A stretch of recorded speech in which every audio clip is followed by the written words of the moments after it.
Welcome to This Explainer. Today, we're diving straight into a genuinely fascinating and honestly kind of tragicomic historical account of ancient China's most powerful ruler, Emperor Wu of the Han Dynasty. We're going to sift through the meticulous records kept by the grand historian Sima Shan to explore this gripping narrative. It's a story of absolute power, ultimate vulnerability, and quite possibly the greatest cons ever pulled in the ancient world. Let's get right into it. It's the ultimate question, right? I mean, what actually happens when the most powerful man on Earth realizes he is, inevitably, going to die? Sima Kind's historical records paint a picture of a man who truly had it all. Emperor Wu ruled over this vast, pacified world. And yet, he was desperately vulnerable to the one single thing he absolutely couldn't conquer with armies or gold: time itself. It's just such a stark contrast. On one side, you have an emperor wielding absolute earthly power. This is a guy whose word was literal law across the entire known world. But on the other side, a mortal man, utterly terrified of death. And that intense fear sparked a decades-long obsession with the occult, with spirits, and this desperate clinging hope that he could somehow just bypass human mortality. Now, you might be thinking, that makes him an easy target, and you'd be right. This fear made him the ultimate mark. Over the course of several decades, Emperor Wu became the prime target for a rapid-fire succession of ancient con artists. These guys were known as fangshi, or masters of esoteric methods. From Li Shaojun to Xiao Wang, Luan Da, and Gongsun Qing. They all promised the emperor the exact same thing: eternal life. Section 1. The Rise of Charlatans. Let's dive right into this parade of magicians, starting with the very first major player to capture the emperor's attention and, well, his immense wealth. So our first grifter is Li Shaojun. He basically gained the emperor's absolute trust through what amounts to a really clever parlor trick. When presented with an ancient bronze vessel at court, Li Shaojun casually identified it as belonging to Duke Huan of Qi. He claimed he'd literally seen it centuries ago. When the engravings proved him right, the entire court was just floored. It's genuinely astounding that a simple setup like that works so perfectly on the ruler of the known world, convincing everyone they were chatting with a several hundred-year-old immortal.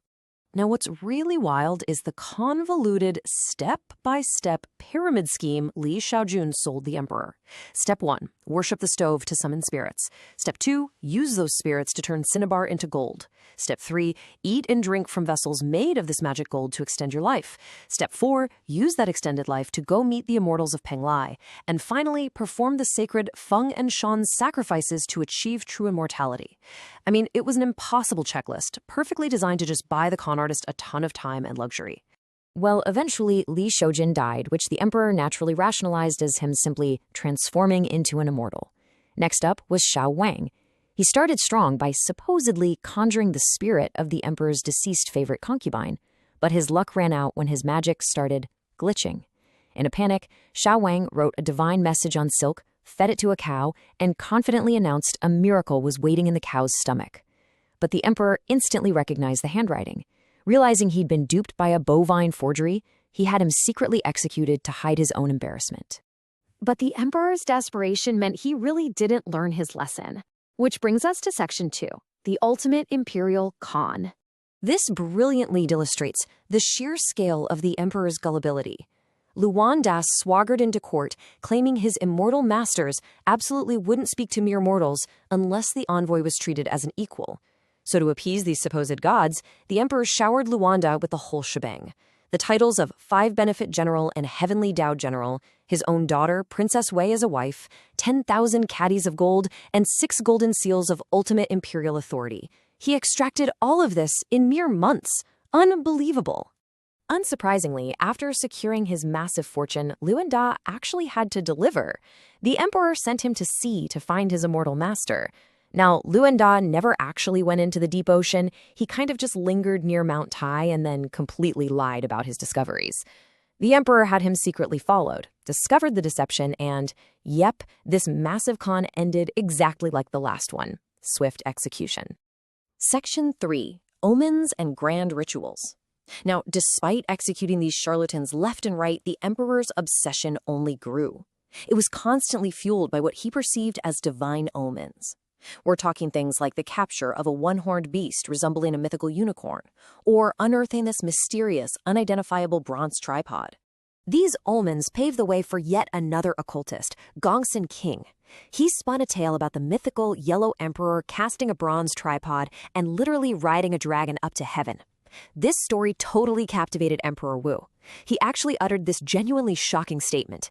"If I could truly be like the Yellow Emperor, I would look upon casting off my wife and children like taking off my shoes." That perfectly highlights the terrifying depth of his obsession. He valued the illusion of immortality way above his own family. To attract these powerful gods, the emperor went all out. He constructed massive, incredibly complex ritual spaces. He built central altars for the Supreme One, Tai, entirely surrounded by altars for the 5 emperors.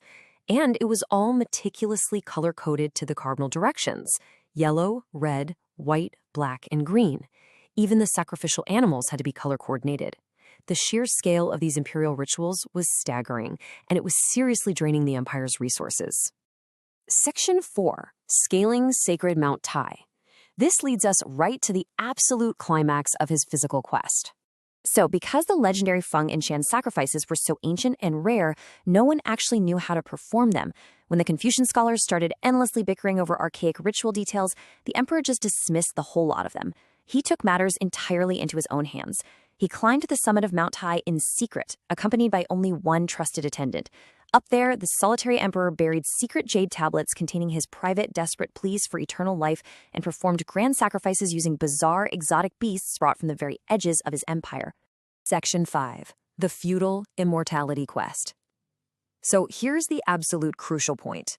After literally decades of grand sacrifices, executing con men, scouring the seas, and tearing up the empire, did he find it? In a word, no. He built staggering architectural wonders, palaces with thousands of doors, towering terraces reaching high into the sky, all specifically designed to house the gods and immortals he was certain were coming. But as Sima Qian's historical record notes with this really subtle, dry realism, despite all the waiting, all the gold, and all the grand structures, the immortals simply never showed up. And this entire remarkable account only survives because of the grand historian Sima Qian. He wasn't just writing from hearsay. He personally accompanied the emperor on these grand tours. He leaves us with this brilliant commentary. I followed him on his journeys. From ancient times, the inner workings of those who serve ghosts and spirits can be fully seen. Future gentlemen will be able to view them. He meticulously documented the grifts, the fake magic, and the imperial delusions so that we could see the stark reality behind the myths. Which leaves us with a really profound thought to wrap up this explainer. Emperor Wu was a man who possessed literally everything the world could offer, yet he fell victim to the ultimate grift over and over again. Why? Because of a timeless, deeply human fear of death. It really makes you wonder. Emperor Wu chased magic vessels and mythological mountains, but what illusions are we chasing today to avoid facing our own mortality? Thank you so much for joining me for this explainer. I hope it sparked your curiosities.